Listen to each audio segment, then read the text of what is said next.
be bashful about making yourself known. Okay, so good morning, well, is it morning? I don't know. Sort It's of. hard to tell. We don't Not know for where an people are Amish guy, listening but from. No. for us, Yeah, maybe. maybe. I don't know. Yeah. Those guys get up like 4 a.m., Yeah, that's 3 right. a.m., You gotta churn that butter. It's important. till the fields, churn the butter, give your cat a pat on the head, take Yep. a stroll. All those good things. Yeah. Okay, so I'll open the floor to you first, Karan, for updates. What or I could go for. It doesn't matter to me. But do you have anything you want to share? Wow. Yeah. I mean, it's been an eventful week. It's been an eventful Oh boy, couple of weeks in the world. And yeah, you're like not kidding. I guess my biggest update is just that yeah, I've been obviously on edge because I'm not sure if I mentioned here before, but like my mom and my brother stay in Dubai, and as if you've unless you've been living under a rock, you know that Dubai has been getting hit by a lot of like missiles lately Oh, from as a fallout from this conflict. yeah. Yeah, there's. I think I don't want to get sucked into it too much because I think your update is way more fun. But the good thing is, like, at least I leave it at this as a bottom line. The good thing is they're both doing okay, and Good. what I find is the people who are the most concerned about them are the people who aren't living inside the UAE or that's the country that Dubai is in, Huh. because yeah, they're just like going about life almost as usual. Yeah, there is everyone is on edge, obviously. I mean, who wouldn't be? But for the most part, they're like people are going to work. It's like they're going out, they're shopping, like things are just happening. Yeah, of course, some places are affected, and like I said, people are on edge. But for the most part, like they're safe. I think we Good. feel it as we think it's a lot worse than it actually is because everyone's out there making sensational headlines and making hay while the sun shines and just like literally kind of like coming up. I have seen like so many different theories about what's happening out there. Really? So yeah, oh yeah. Wait, So what have you heard? oh my goodness, I don't even know where Wait, to let's start. back up for just a quick second because I'm glad you brought this up. Yes, it's been such a tumultuous week. And for the record, for somebody just hearing this episode for the first time 10 years from now, right now we're talking about how the U.S. has begun bombing Iran. Yeah. This is today is, I mean, it'll say the date on the podcast episode, but this is March 13. Oh Yep. God, Friday the 13th. Friday the Wow. 13th. Jesus. Wow. Sure hope nothing else goes wrong. And we're in for quite a day. Should be fine though. I'm not worried. It's amazing that you can speak to us from the perspective of someone who has family currently living in the United Arab Emirates, the UAE, as you said. And I, as an American dude sitting over here on the other side of the ocean, I really want to hear. I want to hear as much about that as I can. I'm really interested. So please, my ears are open. Yeah, sure. I mean, I guess we can put some time towards it. It is kind of like a pretty crazy time. But yeah, I mean, when it first happened, I was frankly surprised because the UAE is pretty neutral. They don't really they aren't really involved or want to be involved in conflict. They're more about like making Dubai seem like this kind of like bridge between the East and the West and all that. So and to this day, I think they're still very strongly against escalating the conflict. But yeah, like when it happened, of course, like super worried. Called my mom immediately, called my brother, and like they were just like, yeah, we're okay. They say they hear booms at times, but what? yeah, they do. It's basically, I mean, like there's no missile has directly hit anything. Everything that has happened is due to debris falling from the missile being intercepted or the drone being intercepted by the UAE's defense system. Wait, are these missiles that are being intercepted, are they from the U.S. or from Israel? They're or what? they're from Iran. They're coming from Iran. Iran has basically been firing like missiles out into like Qatar, Bahrain, UAE. UAE has been hit the worst. Like they've sent a lot of missiles towards UAE, which is the source of one conspiracy theory, which we don't need to get into now. But basically, bottom line is UAE's been hit the hardest of all the Gulf countries. But yeah, their defense system, their aero defense system, has been intercepting all of them. Airports have been closed, but then slowly reopened. There have been repatriation flights have started up again. So like the U.S., India, I think some other countries have sent flights to the UAE to like get their citizens out of there. So like it's a pretty crazy time, but I think the people who are panicking the most are the people who aren't actually living there. Because like I said, like my brother, um, I was like, "What are you doing on Friday? Like to do about?" He's like, "No, I'm just going out. Going to go meet my friends.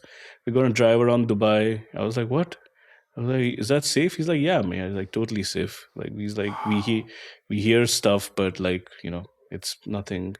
There's nothing that to be buttoned up at home about just yet. Um, but like I mean, it's not to say there haven't been casualties. I think there was a few people who were killed because of debris falling from like one of the drones that was intercepted. But yeah, like my mom works at a hospital. She says people are coming, not for emergency reasons, but just for regular checkups. Yeah, they're like I have a friend who says like his office is like, nope, no working from home. You guys got to come to work. So I was like, what? Oh my If God. there's ever a reason to work from home, this is it. Here in America, people will work from home if their cat is sick. Yes, yeah, yeah. Jeez. I know. It really, to me, it was it was just crazy because I would be talking to my brother after waking up and reading the news about how there were a fresh bunch of missiles launched into the UAE.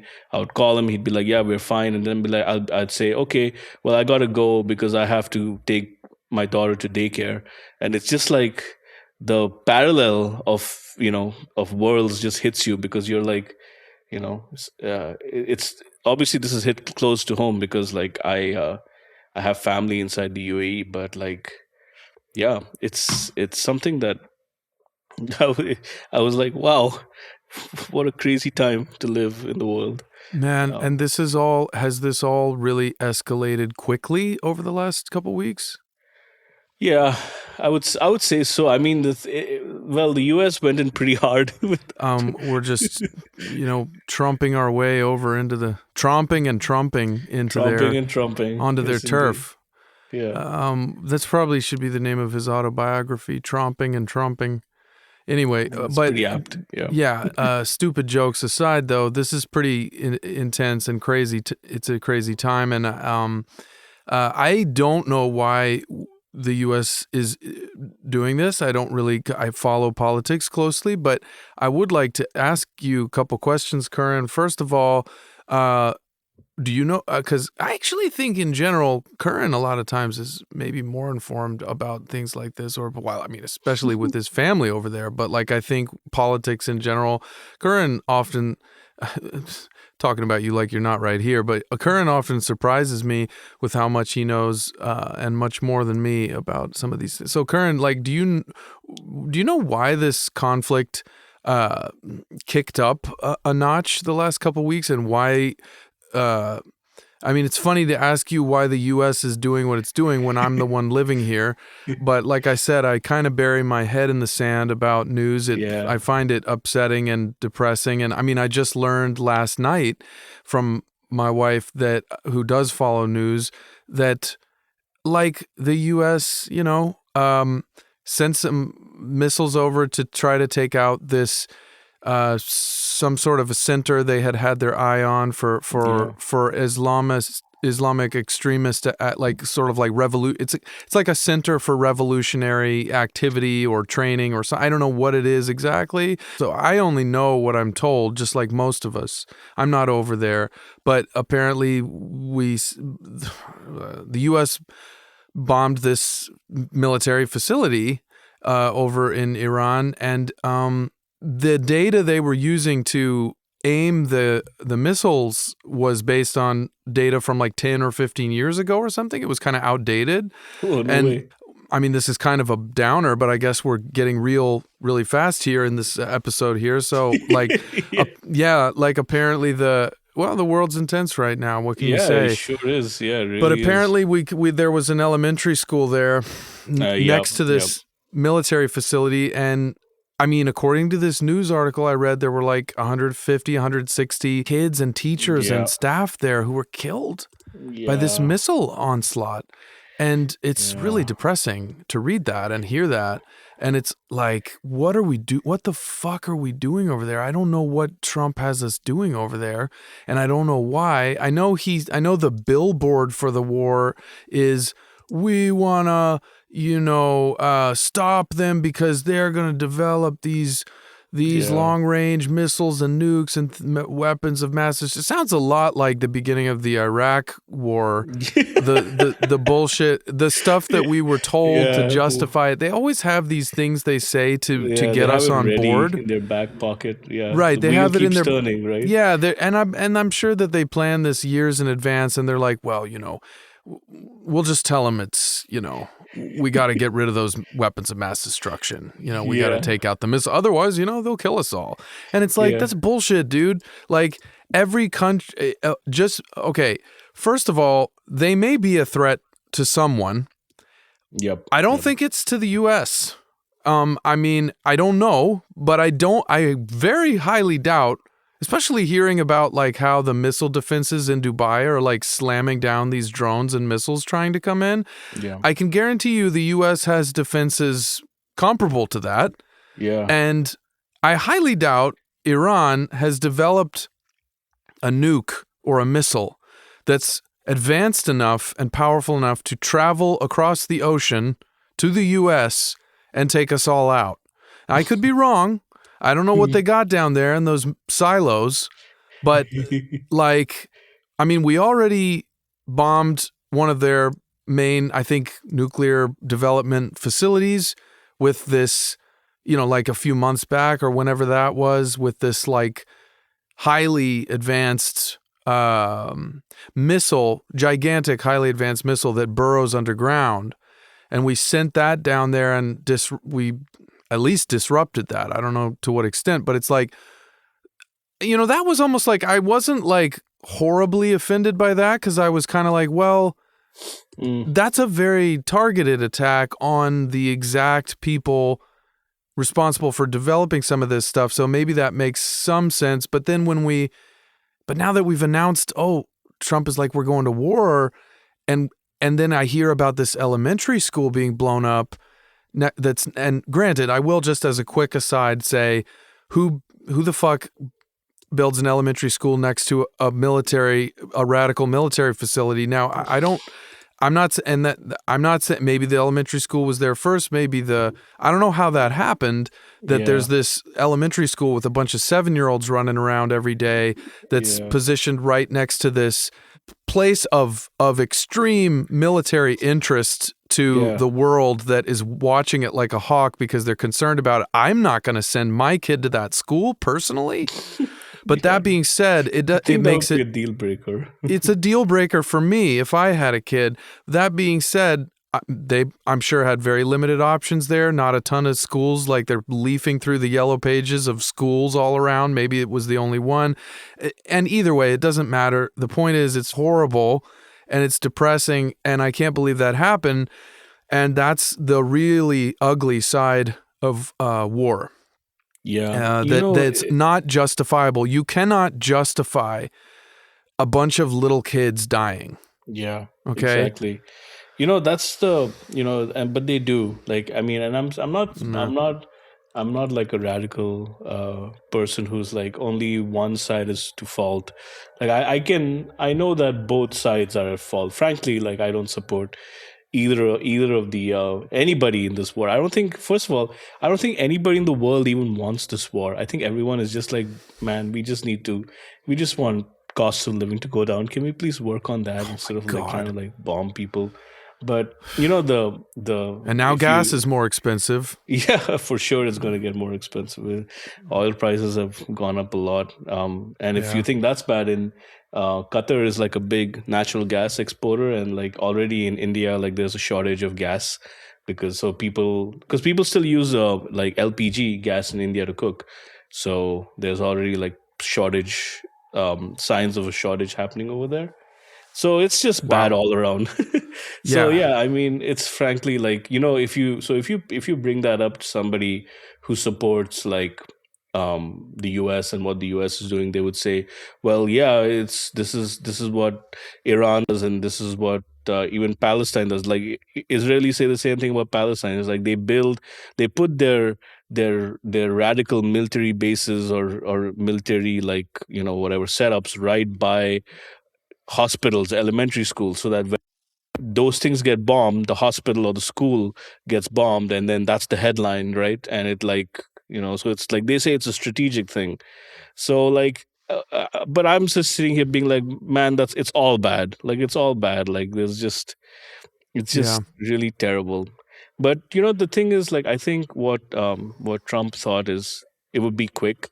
I think like what happened with Venezuela, where they just went in and took the main guy out, and it was done. Yeah. It was Yeah. quick. It was clean. Like I think he thought Iran would be the same, because there was a lot of like rebellion from the local population, because that regime has been, it's a regime. Like they haven't been the greatest on human rights for their people for the longest time. Like, and Mm-hmm. I know for a fact, where I stay, there are a lot of Iranians, and so when the U.S. went in and they took out a bunch of Iranian leadership in like the first airstrike.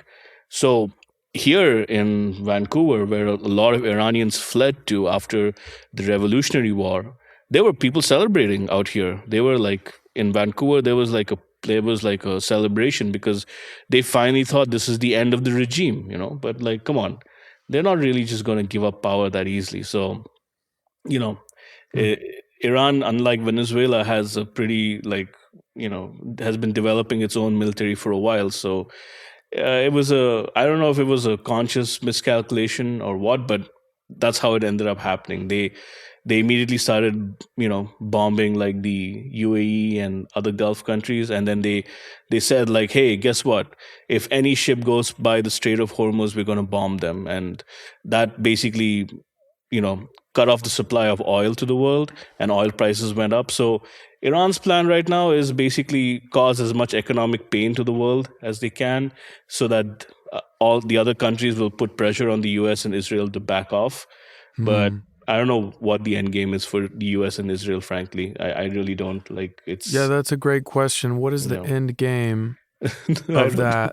I mean, maybe they want like I would imagine they just want like a more Western friendly government in place who would trade Yeah. oil with them a little better, because like I feel like we're on the brink of major energy shortage and crisis, and like Oh, yeah, the yeah. US is just trying to like capitalize on that as much as Tighten up possible. some Yeah, resources. yeah, and Interesting. Israel is just like sees this as an opportunity to just get rid of a big like enemy An in the area, enemy. because Iran is probably their most tough, like most well stocked adversary in the area, because they have, like I said, they've been stocking up on their military for a while. So yeah, So basically, the. By the way, you keep cutting out. I don't know why, but I had to cough. Sorry. oh, no worries. That's okay. The Yeah, so it's pretty. It's that's we can talk about this a lot, and the thing is, like, online there are, like I said, there are people talking about it. There are people like posting all kinds of theories, and all, like it's everyone out there has a theory, because like they and this is dangerous, because they just see whatever they want to see, and they connect those dots while ignoring the rest, and they're like, this is why my theory is right. And it's like, well, you have, like, no one's actually checking the big picture and looking at everything. So that is yeah. really interesting, and there are some entities that want to stoke the flames of anger Oh yeah. Oh using yeah. There are social people who media. capitalize on it. Absolutely, Yeah. absolutely, they do. I mean, that's literally what that movie, The Mountain, or Mountainhead, or what was it called? Mountain. The The movie on Fountainhead? is that what it was No, called? that wasn't No, no, Fountainhead. no. It's like Mountainhead, maybe. Yeah, maybe it was called Mountain. It's that one about billionaires who go congregate for a boys' club up on this mountain in the snow, and it's Steve Carell and Oh, these geez, other what? I haven't actors. seen that. It's on Netflix, and they're like plotting. One of them has this app that makes AI that, shows people getting blown up and stuff, and makes people think that, basically powerful politicians and government leaders purchase it to harness its power to make people angry at the other side that they want them to be angry at. And then Oh, and yeah. it makes me wonder how. I mean, it's almost hits a little too close to home, where it's like literally just a literal mirror of the world. Yeah. But it's like my dad just yesterday he sent me this video that was. I knew it was AI because a lot of times with these AI videos, they'll make different people will copy each other and make a whole bunch of different AI versions of the same concept. Yeah. And that was kind of what immediately tipped me off to know it was AI, because I had seen a different version of the same idea done by AI. And it's this thing where a guy like puts a camera on the back of like a snake or something that lives in a burrow, and then the thing goes into the burrow, and then it's like this wonderland in there of just like there. The one I saw specifically was a guy puts a camera on the head of a cobra and then releases it into its burrow, and the cobra goes way inside, and there's like 100 other cobras hanging out in there, all with their necks puffed up like, hello, good to see you. It's a cobra party. Yeah, and it looked extremely realistic, but there's always a couple little tells in those AI videos, like maybe the animal moves just a little too smoothly in this part. Or it's blurring around the edges a lot. Yeah, exactly. Or the arm is stretched in a way that it couldn't be humanly possible for like half a second. And you just have to train your eyes for those things. But I'll tell you, my dad sent me a video that was just like that cobra video, except it was a scorpion.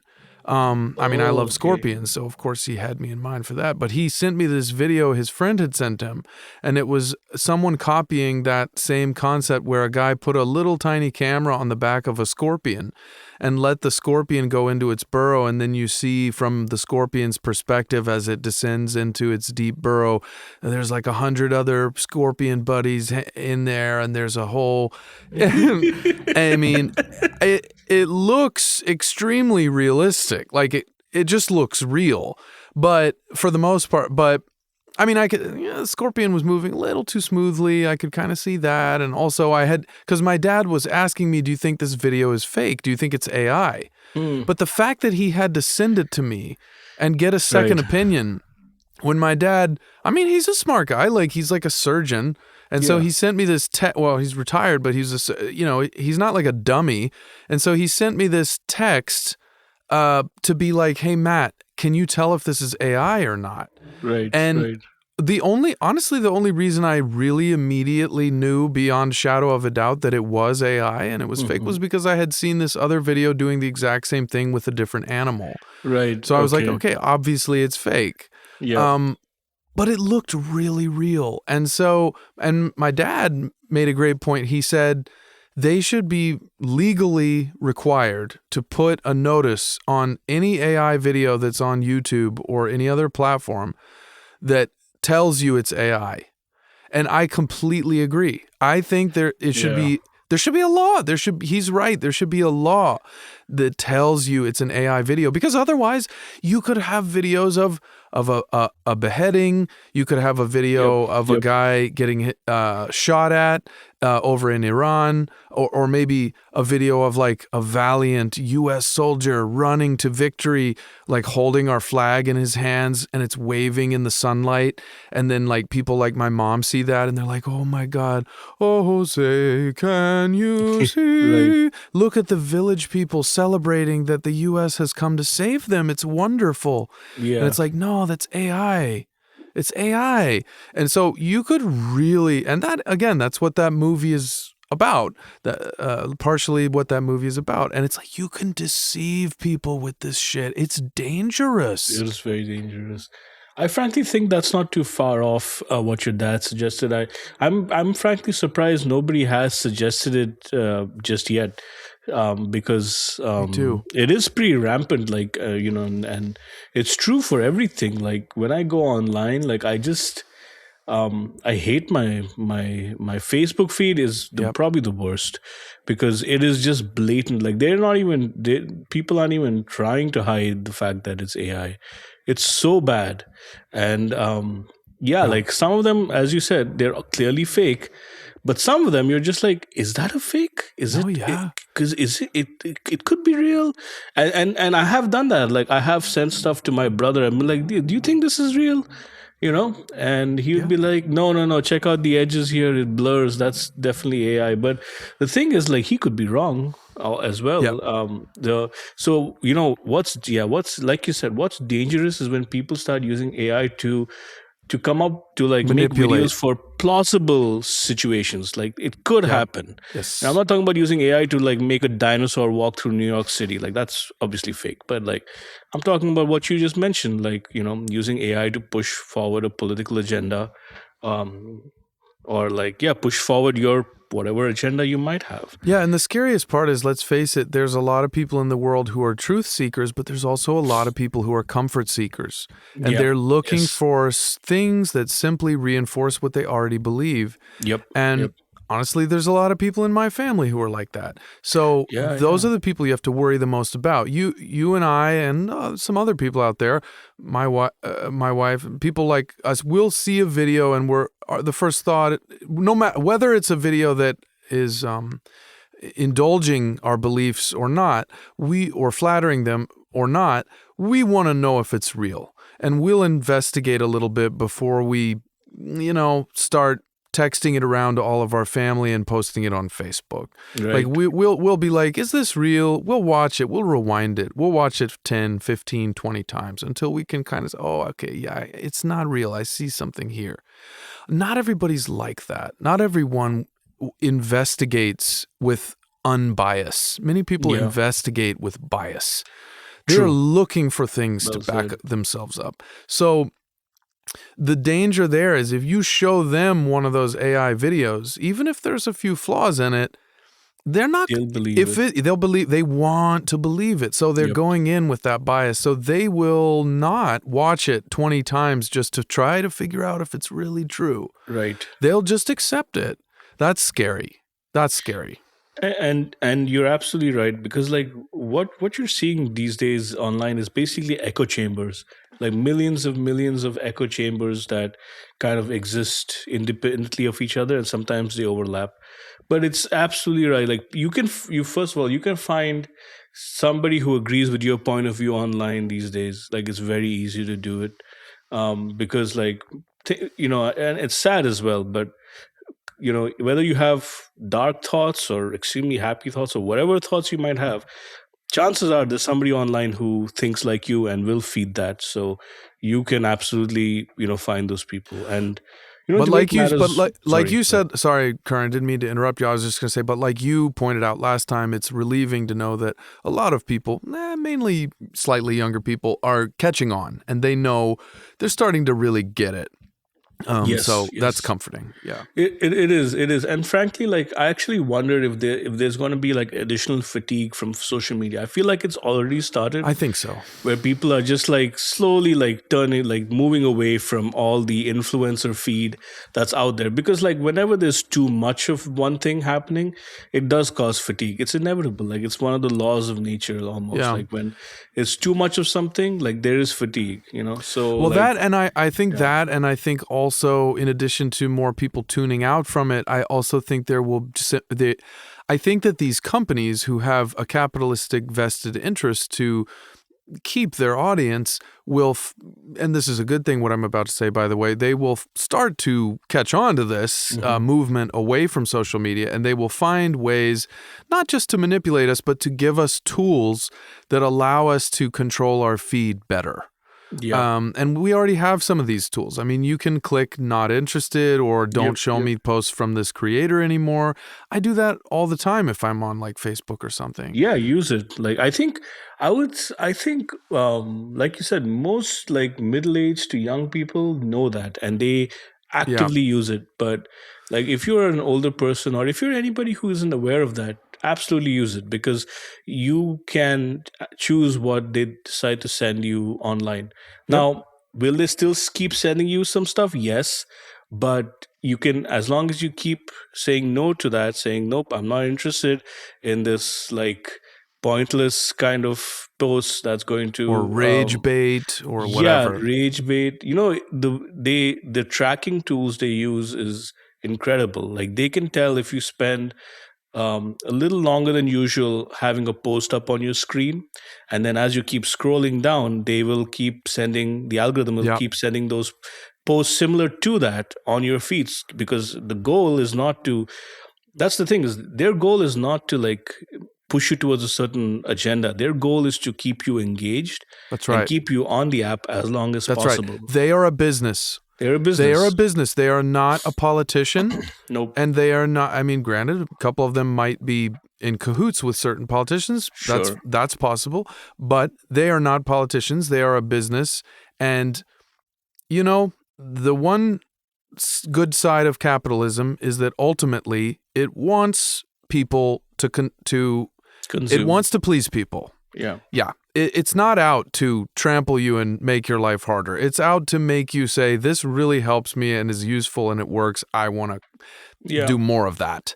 And so that's the end goal of most businesses, including, I think, social media ones. And so there's that, and then that they may begin to give you, they already have, but they may continue to give us more and more tools to control our feed and keep things positive on that front. But they may also, what I would be doing if I were one of these social media magnates, I would, like a Mark Zuckerberg or somebody, I would be friggin' lobbying. I would be trying to get a law passed, like my dad said, like my dad suggested. agree. And I'll tell you why. Although this is a short-term bubble where AI is new and it's rampant and people can't tell the difference between AI and reality and blah, blah, blah. This is a bubble where there's probably a lot of growth being fed of these social media platforms of people just losing their minds to this shit. But it's because it's new, and that's a bubble. It's going to pop. And the backlash of that bubble popping will be that everyone simply loses interest in these platforms. Sure. And so if I were the owner of Facebook or the owner of one of these, TikTok, Instagram, whatever it is, I would be trying to get a law passed that forces creators to designate their video as AI or not AI. Sure. And I would make it really easy for my users and viewers to see whether the videos made by these different random creators were AI or not, because that's what people want. That's what people would prefer. That the end user would prefer it. I think that would be a huge PR win. Because I think that's exactly what people would like. They would like to have. Oh, 1 second. Sorry, guys. I have That was this a cough that just keeps Oh coming. no, are you sick? No. I just good. when I talk sometimes, like but yeah, exactly. I would definitely be pushing more for that. That would be like a huge PR win for whoever pushes that forward. So yeah, Mark Zuckerberg, if you're listening to this, which he's probably listening to us anyway. Well, first of all, Mark Zuckerberg, I think there's a pretty good chance he does listen every week. I think so. Yeah. And what I'll say this, come on out of the shadows, Mark. Send us a little funding. We need we want to quit our day jobs, Yeah. And we want to do this full time. Let's come on out here, Mark. Let's give us a boost. Yeah, Mark. Look, we went to school in Boston too, and we probably might have walked around Harvard Square. God, just the same time. Yes. Not probably not the same time as you, but around the same time. So have. we're bros, man. Come on, bro. Yeah. Boston brotherhood. Boston strong. Marky Z, come on out. Let's do it. I'll get you a Dunkin' Donuts double. You know what? I'll tell you this. This is a promise, Mark. Is it okay if I call you Mark? Okay, good. Thank you. All right, yeah, great. I appreciate that. Mark, if you will help us out, throw us a bone over here at the Berngotti show, we promise to play videos and recordings of your fights where you get out there and you do your wrestling and your jiu-jitsu thing. We'll show your matches on our show some of the time. You know he does that, right? I had no idea he actually did that. He's really serious about it. Mark Zuckerberg? Yes. Yeah. He's into jiu-jitsu? What? Yeah. It's like mixed martial arts. It's like some kind of jiu-jitsu or something. Wait, are you sure that's not AI generated? Dude, I'm pretty sure it's real. I think he won, he got really serious about it, and I think he won some tournament or something where he did jiu-jitsu. Yeah, it's crazy. That's pretty cool. Yeah. But anyway, so yeah, these platforms need to get on that, and in the interest of their long-term, in the interest of their own long-term survival, they need to get a handle on this AI stuff, because I hate it. It's so annoying. Honestly, it makes me want to tune out from social media even more than I already did. Yeah. Yes. Yeah. I think, like I said, this is something that we talked about in the previous episode. Like I said, the minute it starts touching art and stuff is when people start to get really kind of it hits you really in the soul, because like I said, art is just something, it's such a human thing that when AI starts to encroach into that space is when people start to get really kind of fatigued by it, Totally agree. The artists and the artist community were fatigued by this from day one, because they were like, this is just wrong. This is just wrong. Like something non-human doing art is just weird. It's wrong. You can't look at it. It looks beautiful, but there's no depth. There's no substance, because at the end of the day, a machine made it, right? Yeah. So it doesn't hit you the way it would if a person made something. Yeah, it's people have that discernment, that ability to say, "Oh, now that I know that this is not real, it has no novelty interest to me." Yeah. So it's a good discussion. But I'm so glad that your family is safe. Right. Thank you. Over in Dubai, and man, that's weird and wild stuff happening in the world right now. I just want to jump over, because let's switch gears here. So Zashi and I made a little less than a week ago. We made this nice little road trip over to Death Valley National Park. Nice. Death Valley is a very large park. Yeah. I forget how many acres, but it's a whole lot. And I just heard a train. Yeah, sorry. No, it's okay. Don't be sorry. I love it. I loved the old sigh of that steam engine. Yeah, it was beautiful. You love where I live then. So anyway, we made a 2 or 3 day trip to Death Valley, and Zashi's really good at putting together supplies and whatnot and planning the logistics of a trip. But my assignment on this particular weekend excursion was to plan the itinerary for the trip. Okay. I really enjoy doing that, actually. Planning an itinerary? Yeah, I do. I do. I like planning an itinerary, almost like I get to be a travel agent for a day. And I like doing the research of comparing different things that you can do, and then trying to plan it, lay it out step by step in a way that allows you to see the most great things within a relatively short period of time. I think it's kind of a fun challenge. And, because you have to figure out, well, how long will it take me to get from this monument to that part of the park, or from this site to that site? And then you have to figure out, well, how long do I want to stay at that particular site?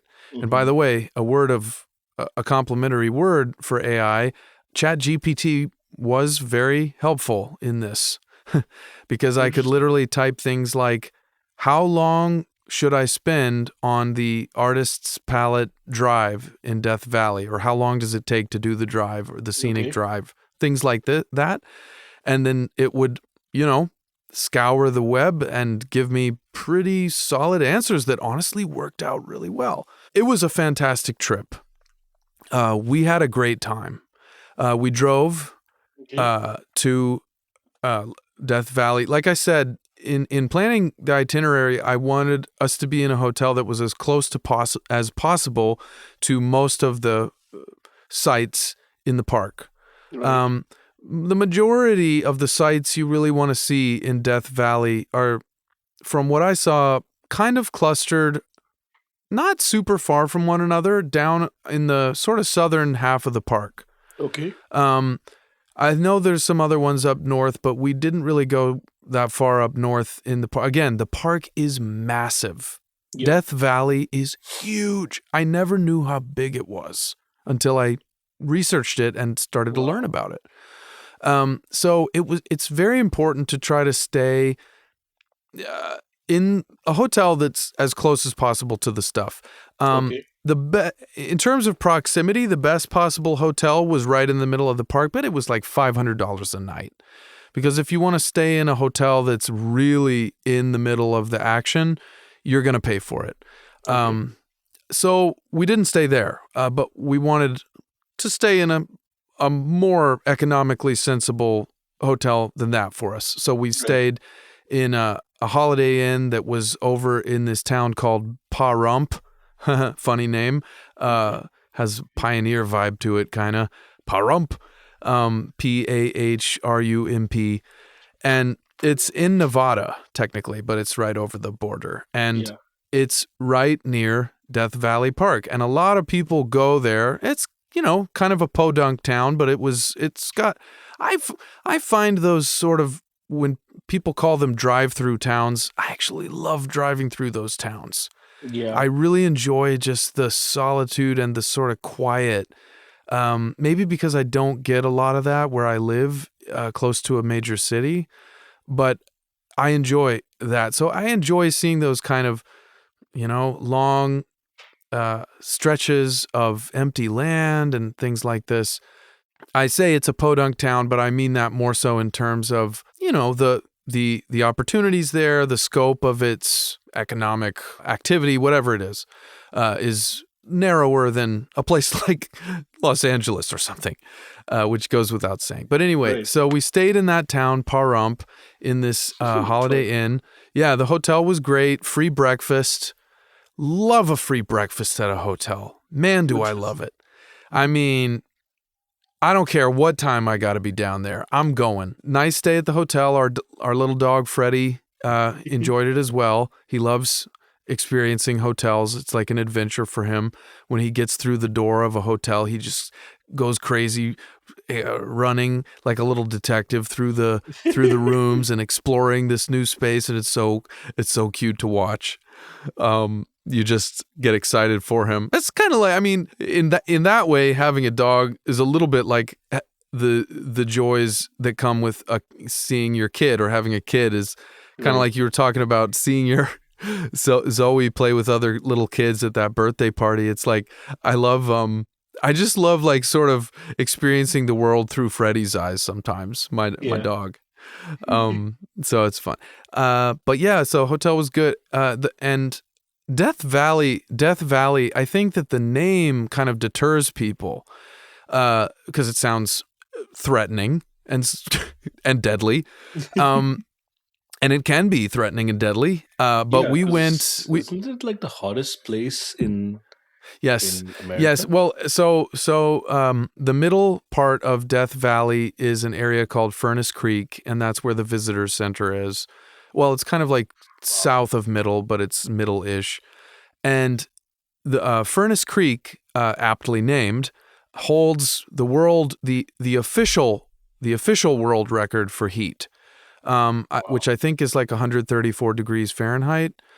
Yeah, for you metric heads, 134 is 56 degrees, which is Celsius? insanely in Celsius, which is insanely hot. Did you just do that conversion?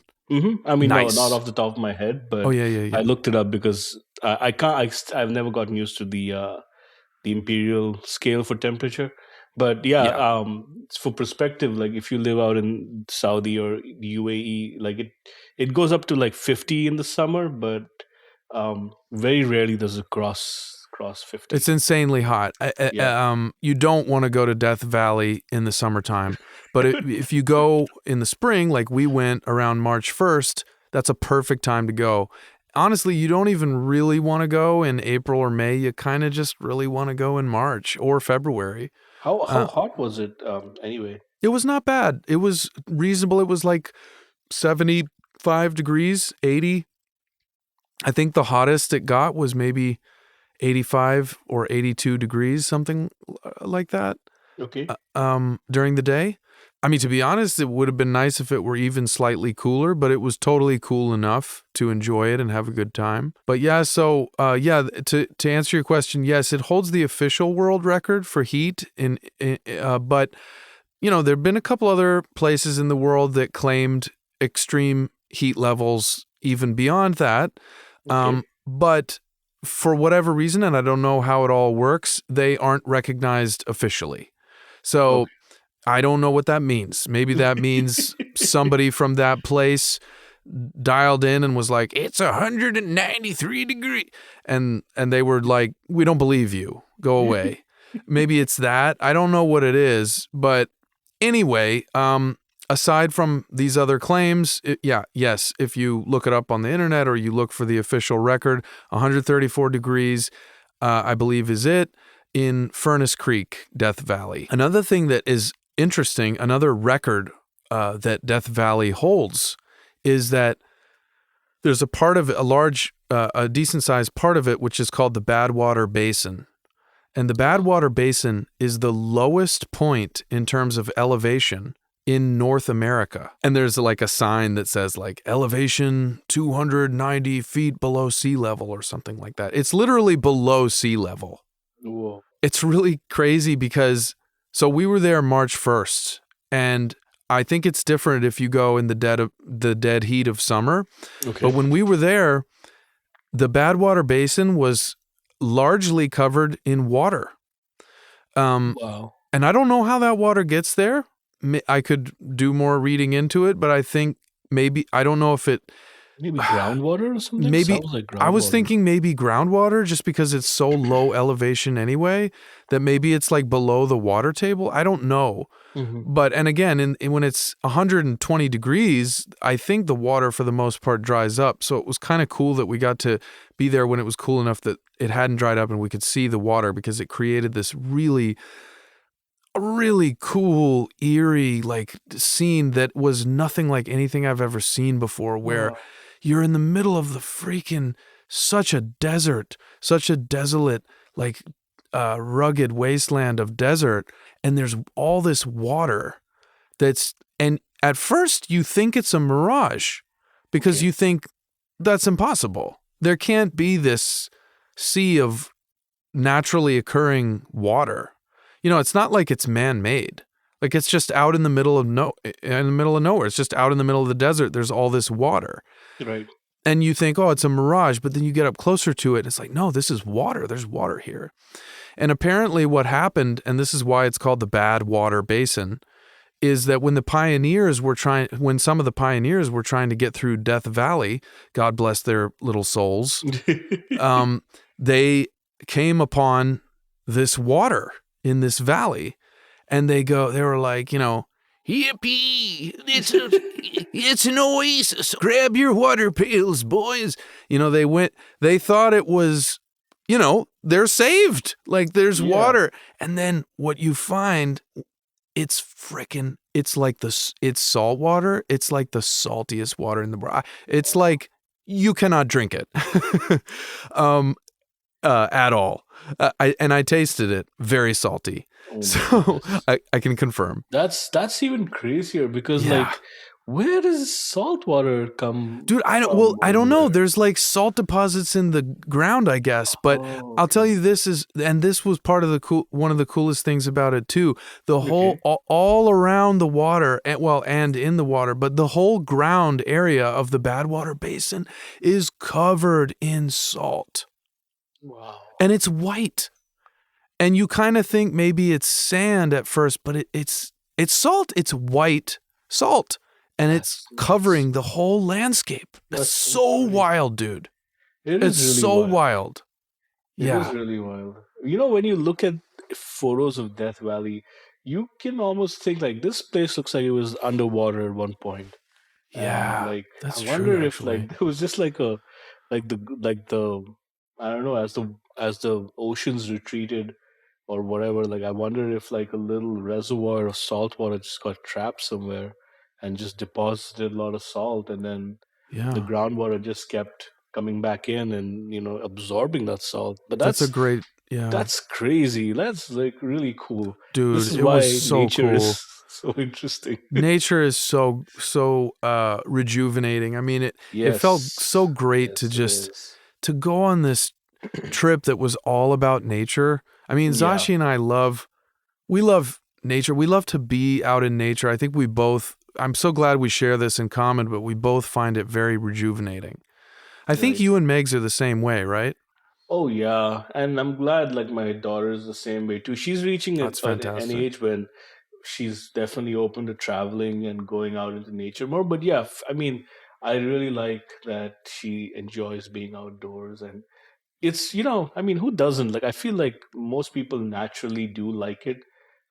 It just maybe over time things change, but I would imagine, like, I think from what I've seen, at least most kids love being outside because it's just so interesting. It's so much more interesting than being inside a house. Yeah, Like, but I mean, you'd be amazed how many people we told we were going to Death Valley and they whoa. did not give a shit. Like they had no interest. They were like, "Why? Why are you Yeah, going why there? would you go Why there? would you go to a place called Death Valley?" And Zashi was like, "Maybe they call it that. Maybe that was named that to like Deter people? yeah." And I mean, I do think it was cuz I know they named like Greenland is icy and cold and Yeah, Iceland is green, and they like right. sometimes they give things a funny name originally to deter visitors or tourists. I don't think I think Death Valley, more so everything there, including the park itself, was named that originally literally to try to save people's lives. Like to try to get pioneers to stay the fuck away from this place because you will die.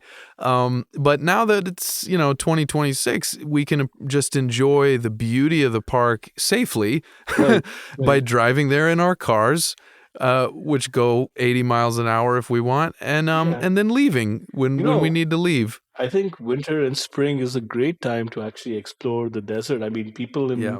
in the Middle East do it too, like in the UAE. Like it's like I think I mentioned it before on this podcast. And in the winter time, the deserts come alive. People are desert safaring. They're camping in the desert. They're just chilling in the desert. And there's a lot of interesting things out there, which you will never see in the summer because it's hot as You'll hell. never And you see in the go, summer. And all those things are named things like Dead Man's Bluff or, nice. Badwater Basin. Because it's bad water, don't drink it. Just Yeah. don't. It's like that. It's like all the names have this urgency to them. Yeah, no, all They're the trying to names have warn like, you. yeah, like they're. It's like something Yeah. out of a Sergio Leone movie. It's like everyone's like Yeah. it's like a western. Yes. I mean, but that's why the Totally. West is romanticized, right? Because like I love doing this. I love going to places and just being like I wonder what it was like for the first people to come here and see this, because these days to me, like, there's not anything in the world that I can't look up online. But back in the day, like when you just were traveling west and you came upon Death Valley and you saw those gigantic rock formations, like what the hell were you thinking? What would cross your I mind, know. I know. it's insane, I know. It was amazing. I because found a yeah. scorpion while I was there. Oh, nice. I flipped a rock. It's too Dad loves early. scorpions. It was too early in the season and don't worry, I didn't put a camera on its back and send it back down the burrow to get an Oh, Instagram video. Like, oh what yeah. else do I want to say about the trip? Because I know I have a stupid like virtual doctor's appointment thing at like Oh, 12:45. I no, that's know okay. it's It's okay. annoying. We're actually at 59 minutes. So wow. Okay, it's great. time flies when you're talking. So I wanted to just play a quick let's do it. snippet. This was a word that Zashi wanted to share with us regarding something that was said about her in a previous episode. Oh, okay. And this was, she said this as we set out on our road trip to Death Valley. She said this while we were in the car and she was driving. And so there's a lot of background noise. I tried to get rid of some of it, but there's quite a bit there. But let's listen to this. This is Zashi's response to something that I believe I said in a previous episode. I'll tell you if I said it. Everything you're doing will be public knowledge. I'm going to post. It's going in the I literally don't care. I'm a Leo. Okay, so this is Zashi. This is Matt's wife. This is just what I want to say about the last episode, episode 15, Come As You Are. I just wanted to say, in regards to Ricky Martin, I do not think he's the most handsome, hottest man. Oh. What I will say is this, is that he is physically, symmetrically perfect, his face.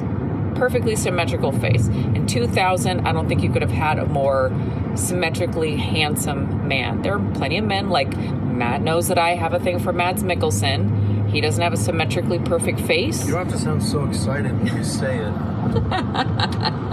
I love you. You're both M&Ms. I love you. You're both M&Ms and you're both your name is both Matt. Anyway. Oh, that's right. So that's just what I want to say. A little clarification about Ricky Martin, that I'm not all about Ricky Martin. I just think in 1999, 2000, he was very handsome, but more so if you look at his face, it's so symmetrically handsome. Perfect eyes, perfect eyebrows, perfect symmetrical face, perfect nose, perfect teeth, perfect lips, perfect height, perfect build. Can't go wrong. That's all. Bye. Yay, bye. Wow. That's it. You know, wow. she's sure sums it up. What she said at the end kind of ended up proving what you said about her in the first place.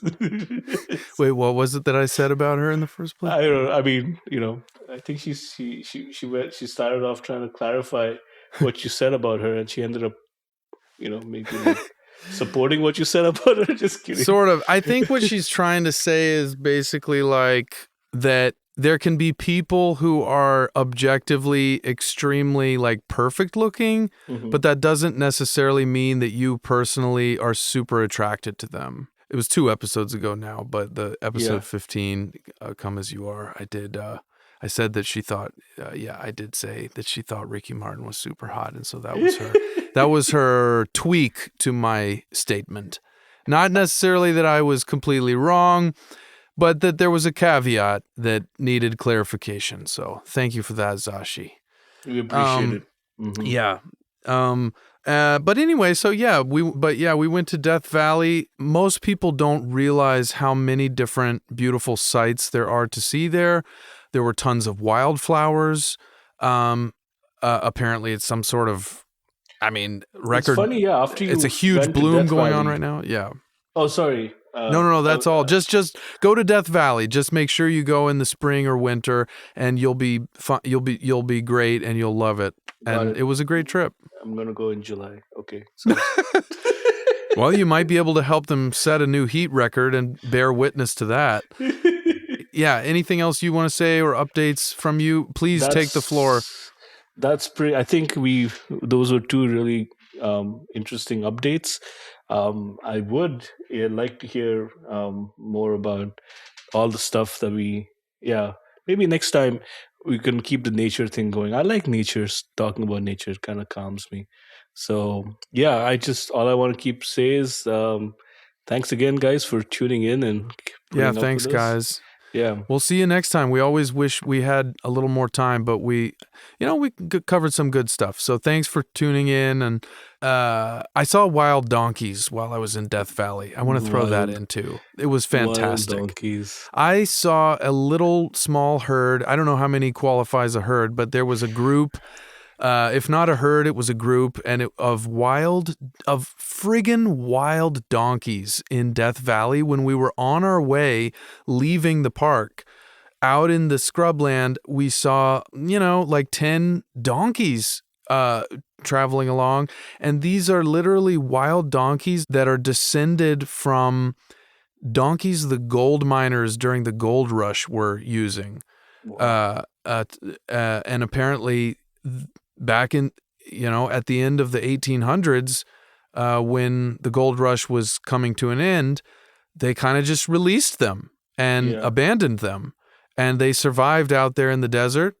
Man, talk about hardy creatures. Wow. Those donkeys, they survived out there. And we were lucky enough to see some. I just wanted to throw that in because I just thought that was so cool. That is pretty cool. Relic of a time gone by. But yeah, I would totally love to hear more about it. It's too bad we don't have enough time. But I know. For sure. Next have time, this dumb doctor's appointment. God damn it. That's okay. It's important to talk to your doctor. We covered that once. Yeah, true. It's always cool. Good. Let me space it out with this guy.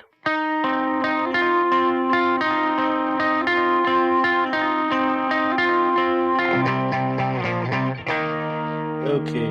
Yeah. All right. That note, guys. Thanks, so much guys. for tuning Have in. a great week. We'll see you next time. Go on a hike. Bye. Bye.